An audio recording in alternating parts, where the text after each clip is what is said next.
Dit programma wordt mede mogelijk gemaakt door Verstraeten Tuin. In de laatste aflevering voor de zomer vertelt Stan over nieuwe muziek. Roger neemt ons mee naar de leukste films en Joost heeft tuintips. We gaan dwars door Limburg.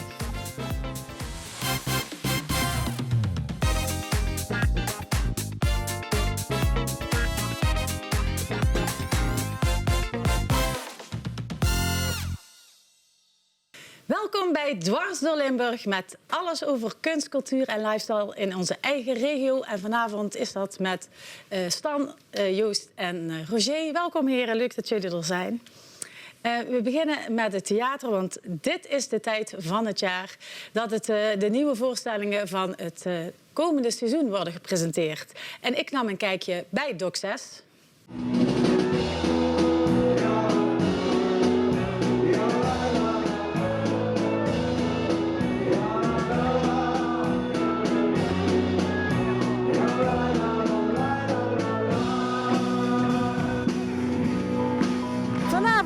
Previewavond bij Doc 6 met allerlei leuke hoogtepunten uit het theaterprogramma van 2024-25. En naast mij staat Karen Derks. Hoe heb je het ervaren vanavond? Ja, ik ben hier dus al ooit geweest in Panningen, Doc 6, bij de pronkzitting bij de dames. En dat vond ik zo leuk. En toen had ik wel zoiets van, oh, daar wil ik terug, want ik heb nu dus een eigen theatershow. Ik denk, ik wil naar Panningen. Kijk, dat heb je geregeld? Nou, ik dacht, als hier 300 vrouwen zitten en die vonden het leuk, als die allemaal een man meebrengen, hebben we een zaaltje vol. 2. Ja. We zijn de baby's vergeten. Wat? We zijn de baby's vergeten.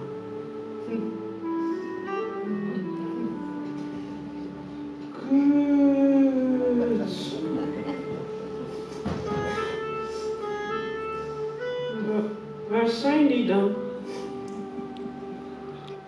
Kleedkamer. In de Oud-Eindels. En wat was de grootste uitdaging om te komen tot het theaterprogramma van het nieuwe seizoen?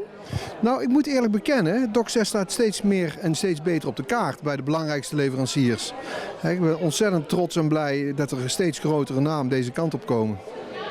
En denk bijvoorbeeld aan zo'n Guido Weijers, zo'n Jay Francis, die toch maar mooi hier naartoe komen. Terwijl zij eigenlijk in principe alle grote zalen van Nederland gevuld kunnen krijgen. Dus daar ben ik heel blij mee. Ik ben sowieso ben ik blij vandaag, want mijn internet is gemaakt thuis. Dat is lekker, dat is altijd goed. Sowieso voor mij is het extra bijzonder, ik krijg vaak geen hulp bij dat soort dingen. Omdat in dit geval ook komt die man van T-Mobile komt binnen en die ziet mij en die wordt gelijk kwaad dat ik het zelf niet allemaal goed heb aangelegd.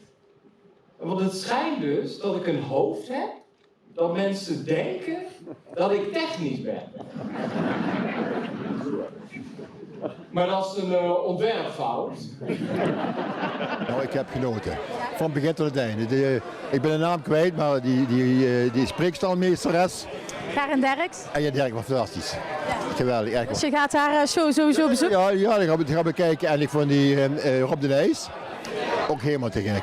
Je merkt dat de hele zaal loskomt. Ja, daarvoor ga je naar het theater. Ja, het was een hit, hè? Ja.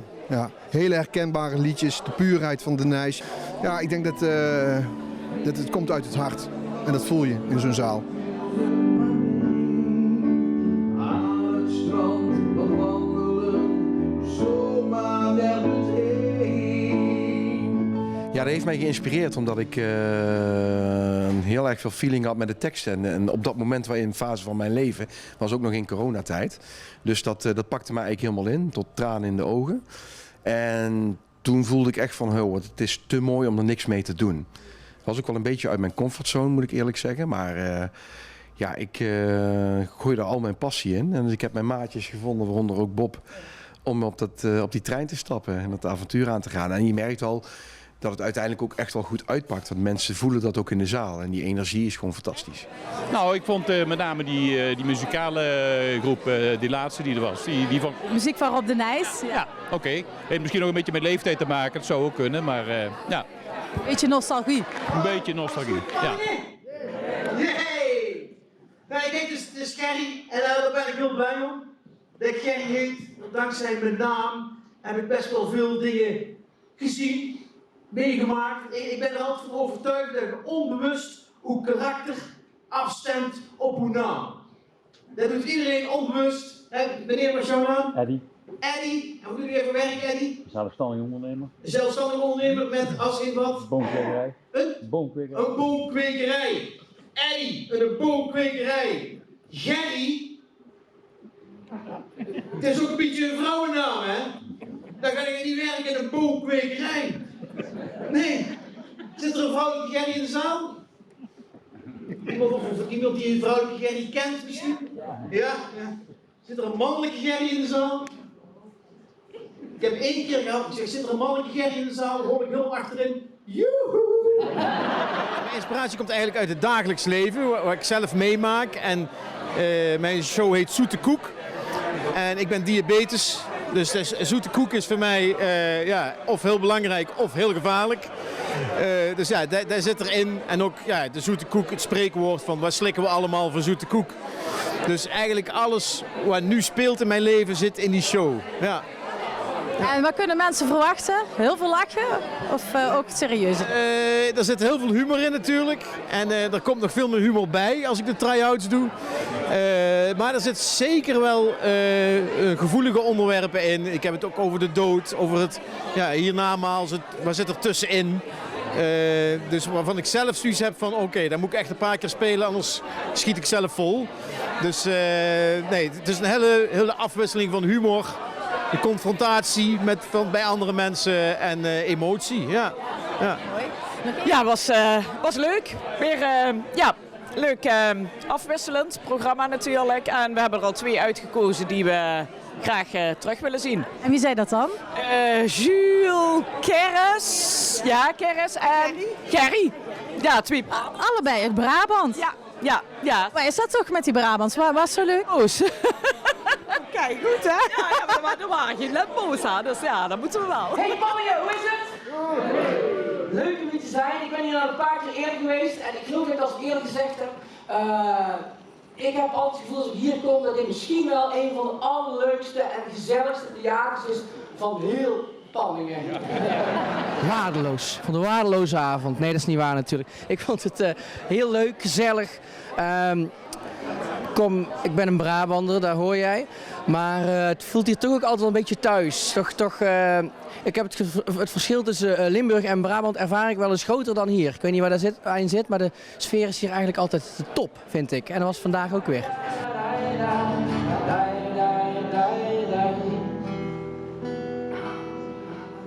Ma poi penso a Brabant e rido ancora.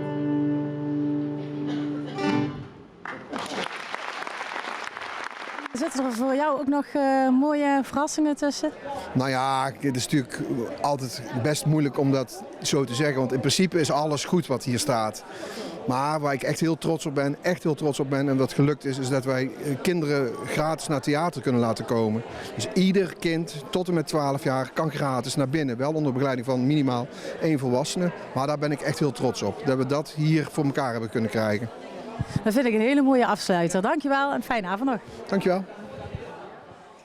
Een zeer tevreden theaterdirecteur. Roger, jij komt ook van Doc 6 af en jij hebt 3 nieuwe films voor ons meegenomen. Allereerst Bad Boys, de nieuwste film. Ja. Ride or Die, jij staat al achter je geprojecteerd. Ja, klopt. Ja. Het is wederom met Will Smith en Martin Lawrence. Het is inmiddels het 4e deel al. En in dit deel wordt een voormalig baas die wordt beschuldigd van corruptie. En het gaat helemaal mis. Maar deze film is natuurlijk weer bol van actie en humor. En uiteindelijk worden ze zelf vervluchtig en moeten gaan ze af en toe de wet over. Maar ga die film kijken, want het is gewoon 1 groot spektakel. Nou, Roger heeft de trailer voor ons meegenomen. We now have evidence that the late Captain Conrad Howard of Miami PD was working directly with drug cartels for years. Captain Howard is being framed. Let's go. What the hell? He's texting us from the other side. No, he's not, Marcus. If you're seeing this, I'm probably dead. Fuck! Fuckers! Fuck them all! I don't know how high up this shit goes, but don't trust anybody. You're my bad boys. Now clear my name. You should be careful. You're being set up, detectives.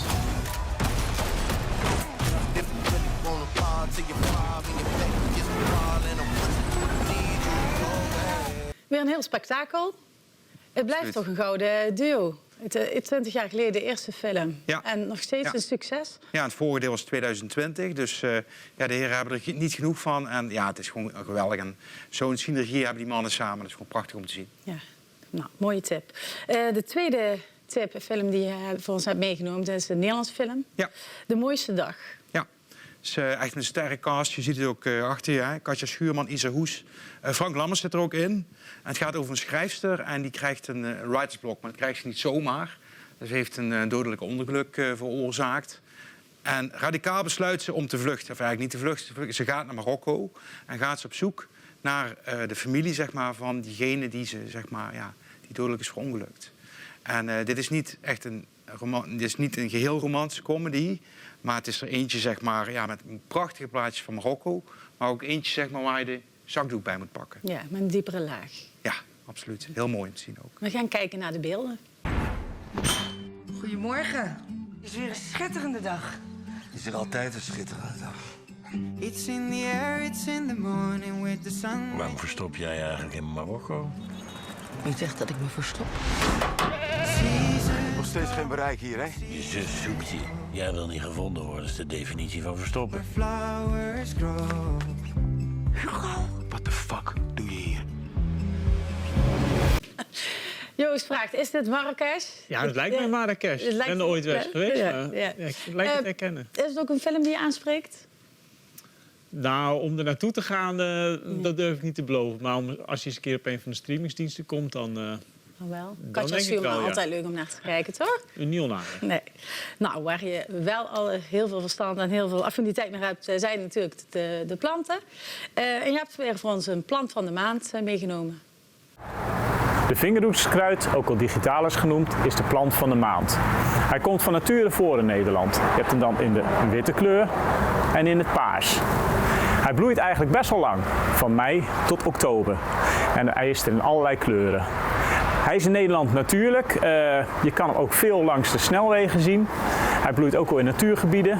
Maar pas op, hij is wel giftig. Dus hij past dan vooral in een liefhebberstuin en niet in een kindertuin.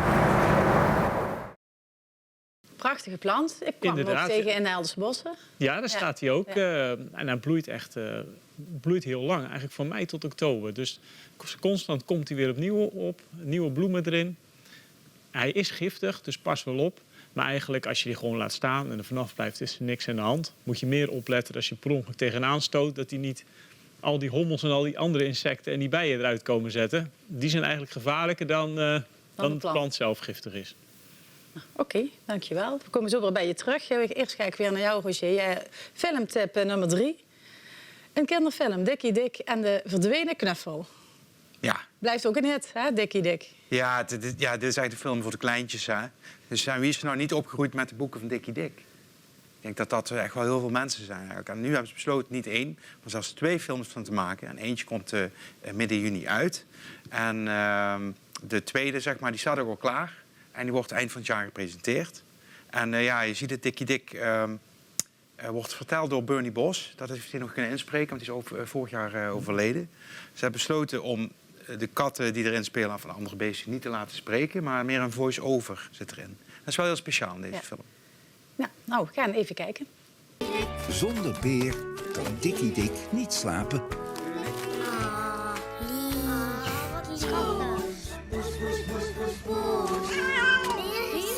Oh nee toch.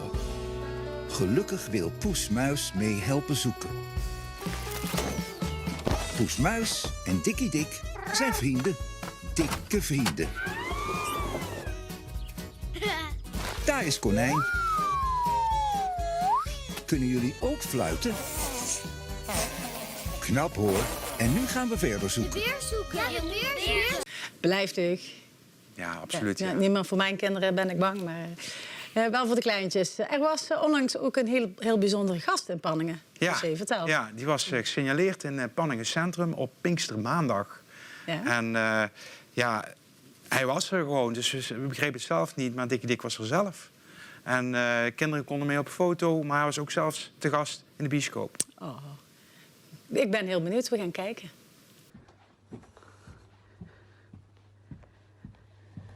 Bijna de trailer afgelopen, moet ik opschieten. Ja. Was het druk bezocht, Roger? De Pinkstermaandag? Ja. Ja, natuurlijk. Maar ja, hij was speciaal voor de kinderen natuurlijk. En hij wilde graag een praatje maken. Of even een beetje miauwen doet hij, ja, met de kinderen. Ja. Pootje Iedereen geven. kon ermee, iedereen kon ermee op de foto. En ze hadden ook zelfs een dansje ingeoefend. Of goed ingestudeerd. En geoefend. En dat was geweldig om te zien. Altijd hartstikke leuk. Nou, Roger, hiermee zijn we bij jouw laatste bijdrage gekomen van dit seizoen. Hartstikke bedankt. En we zien je na de zomer weer hopelijk. Graag gedaan. En in de laatste aflevering van dit seizoen hebben we ook een bijdrage van Ine. Zij ging op bezoek bij Bianca in Panningen. Beste kijkers, ik neem jullie mee. We gaan vandaag voor een interview bij Bianca. We staan hier bij Pieneu voor de deur. En ik krijg altijd heel vaak de vraag, wat gebeurt daar eigenlijk? Dus we gaan even een kijkje nemen. Kom maar mee.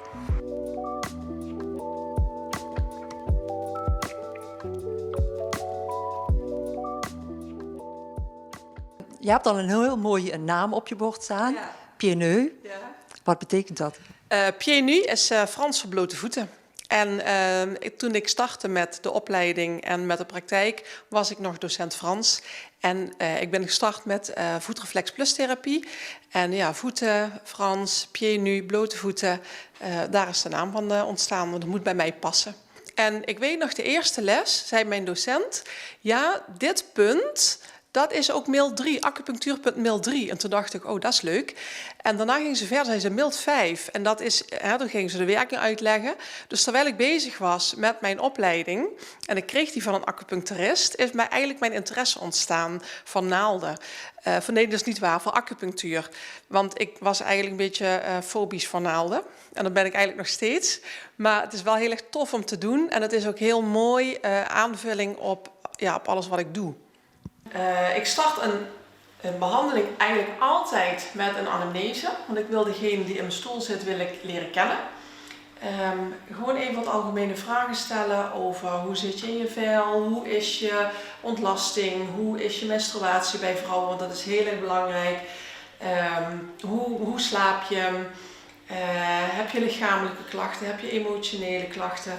Dan kijk ik naar je tong, ik voel je pols, ik voel je buik. En dan gaan we starten. En eigenlijk begin ik altijd met een behandeling massage van het hoofd. Omdat er heel veel acupunctuurpunten op het hoofd zitten. En omdat het heel erg lekker is. En het is heel erg ontspannend. En ik wil heel graag dat mensen ontspannende behandelingen gaan. Wat ik verder ook ga doen. Dus of dat nou voetreflex is, of dat nou naaldjes zetten is, of dat nou massage van de armen is, of massage van de benen. Ik wil echt dat mensen ontspannen. En dat het echt een moment is voor zichzelf.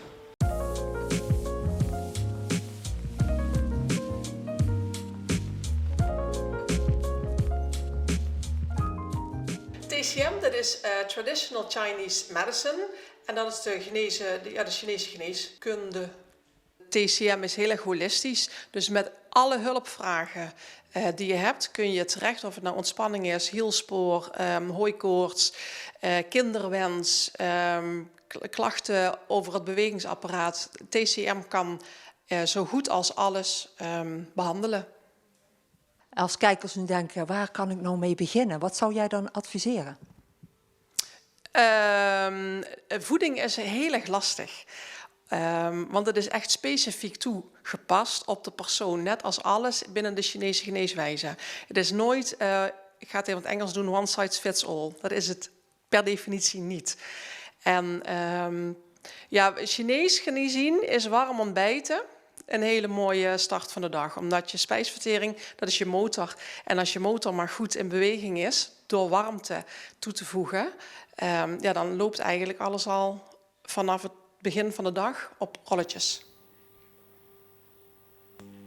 Stan, Even naar jou. We gaan het weer lekker hebben over muziek in Horst en de Maas. Ja, er is weer genoeg gaande. Er is genoeg gaande. We beginnen met een festival. Welke tip heb je voor ons? Dat gaat over Bokstok Festival in Zwolgen. Dat is een heel leuk klein dorpje aan de rand van onze gemeente. En daar hebben ze dit jaar, dit is de 17e editie, 2006 hebben ze dat opgezet. En dit jaar hebben ze op de vrijdag echt een ethisch thema. Dus er komen echt DJ's die in de ethisch draaien en een leuke coverband. En op zaterdag kan jong en oud daar samen gaan barbecuen. Heerlijk. Ben je er al eens geweest? Ja, zeker. En het is heel gezellig. Onlangs ook nog in Tienraai geweest, het aangrenzende dorpje. Dus er is weer, ik moest voor de laatste aflevering een keuze maken uit verschillende festivals. Ja, dus moeilijk. Bokstok, was wel moeilijk. Maar het is uiteindelijk Bokstok geworden, want het mocht wel wat extra aandacht krijgen. Ja.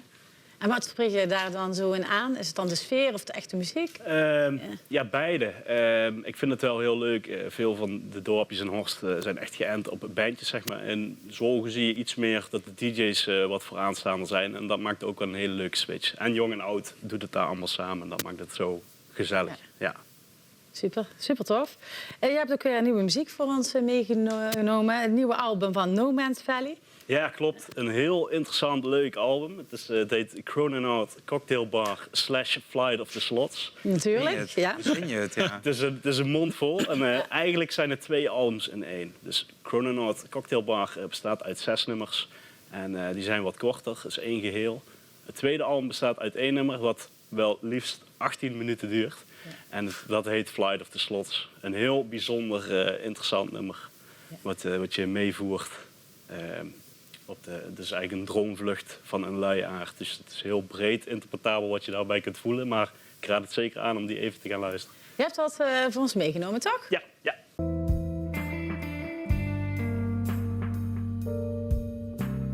Inside on the outside never looks like from within. Walls are creeping up themselves again. Inside on the outside never looks like from within. Heel aparte muziek. Waar halen zij een inspiratie vandaan? Weet je dat? Ze zijn echt wel liefhebber van de Doors en van Pink Floyd. Dat hoor je ook echt wel terug in hun eerdere werk. 9 jaar geleden kwamen ze met een streamingshit. Die heette The Wolves Are Coming. Daar hoorde je al echt dat kenmerkende Doors geluid met de orgels. En dat hebben ze hier eigenlijk nog verder verfijnd. Je hoort ook invloeden van Nick Cave. Dus heel experimentele, psychedelische muziek. Ja. Het is wel voor de liefhebber, denk ik. Of is het wel voor een breed publiek? Dus, je moet er wel even voor gaan zitten. Ja. En dat maakt het ook wel interessant. Bij Flight of the Slots duurt het 18 minuten. Het begint heel klein en puur akoestisch. En dat bouwt echt op naar een climax. Echt een epos. Dus ik zou het zeker aanraden. Leg je in je tuin een keer in je hangmatje.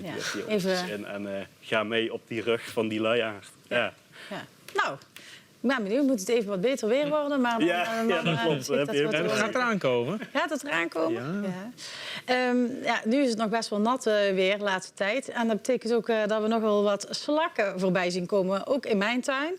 En wat ik daar moet tegen doen, daar weet Joost het antwoord op. Onze plant van de maand, de vingerhoedskruid, die heeft ook al last van slakken. Volgens mij heeft eigenlijk iedereen dit jaar al last van slakken. Want het is natuurlijk ontzettend vochtig. De plant die meestal het meest populair is bij slakken, dat is de hosta. Nou ja, hier zien we al een slak in actie. Bij deze hosta is al flink aangevreten, dus de slakken hebben hun werk goed gedaan. Vooral die dikke naakslakken, die eten flink. Maar ook de huisjesslakken, die gaan flink aan de gang. Bij deze hosta heb ik alle blaadjes eraf moeten knippen. Wat is nou de beste optie om met die slakken te doen? Je kan natuurlijk gifkorrels strooien. Werkt op zich prima, maar eet een slak de gifkorrels op en wordt daarna opgegeten door een vogel. Ja, dan kan het zijn dat niet alleen de slak het loodje legt, maar ook de vogel. Dat is op zich zonde. De beste methode is nog steeds om 's avonds, als het begint te schemeren, de slakken te vangen en dan te verzamelen en dan af te voeren. Als we dan alle slakken verzameld hebben, wat doe je er dan mee? Ja, je kan ze natuurlijk verdrinken, dat is een optie. Maar als je ze nu eventjes heel simpel op een dak van een tuinhuisje gooit, eten de vogels het op en hebben de vogeljongen Want we hebben nu allemaal nestjes er ook nog wel aan. Ja, ik heb al heel veel tips voorbij zien komen overal, maar deze had ik nog niet gehoord. Ja, Die laatste bedoel je? Ja. Ja, alle vogeltjes die zitten nou te broeden. En die jonkjes die hebben ook wat te eten nodig. Ja. We weten volgens mij allemaal wel, om te groeien heb je eiwitten nodig.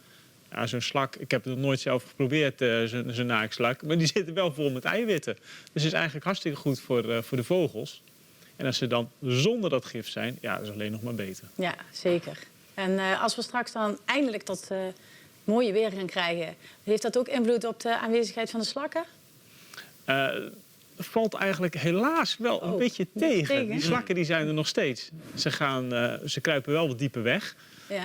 Dat is het voordeel. Dus ze moeten een langer pad afleggen naar de plant dan toe. Maar voor de rest, als je ze niet weghaalt, ja, dan blijven ze er gewoon. Ja. En weet je hoe snel een slak eigenlijk is? Langzaam? Nou, die legt toch nog 7 meter per uur af. Dus eigenlijk kan zo'n beestje nog best wel ver komen. Ja. En hoe snel plant hij zich voort? Weet je dat ook? Veel te snel. Veel te snel. Ja, je hebt bij slakken heb je eigenlijk geen mannetjes en vrouwtjes. Die zijn onzijdig. Oh, die gaan gewoon lekker door. Dus dat gaat iets makkelijker dan bij andere dieren. Eigenlijk veel te snel. Joost, jij hebt de eer om dit seizoen af te sluiten met een laatste tip over het natte weer. Zo met de vele regenval de laatste tijd wil het wel eens her en der in de tuin een beetje te drassig zijn. Je kan er eigenlijk heel simpel iets aan doen. En dat is met een grondboor een paar gaten graven. Of tenminste eigenlijk een paar gaten draaien is wat je doet. Meestal zit er wel ergens een onderdringbare laag in de grond en dan kan het water makkelijker wegzakken.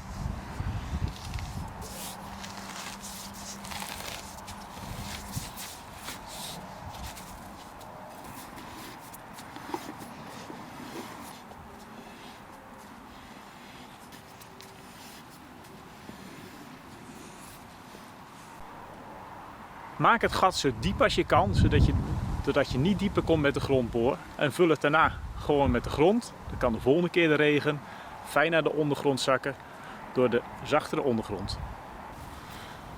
Vul daarna het gat gewoon met het zand en dan kan de regen de volgende keer makkelijker wegzakken.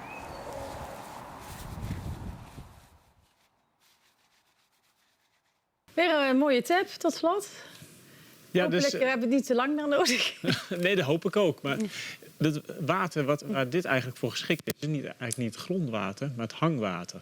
Want grondwater zit gewoon dieper. Zit hier in de omgeving een metertje of dieper meestal. Maar zit in de bovenlaag van al die regen, daar zit ook water. En dat kan vaak niet naar beneden zakken, omdat er ergens een ondoordringbare laag zit. Oh, zo, ja. En zo met zo'n grondboor, een paar gaten her en der, ja, meestal kan je het daar al mee oplossen. Ja. Weer een hele mooie tip, dankjewel.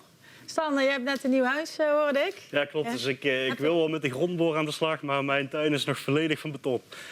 Hier is een mooie tuin aanleggen. Ja. Je hebt Dus, iemand met misschien, groene handen naast je staan. Inderdaad, we hebben wat connecties hier aan de tafel, dus dat gaat helemaal goed komen. Nou, bedankt voor jullie bijdrage dit seizoen. Dit was het dan weer. Meer activiteiten vind je op onze site. Fijn dat jullie er waren. Dankjewel voor het kijken en tot na de zomer. Veel plezier deze zomer.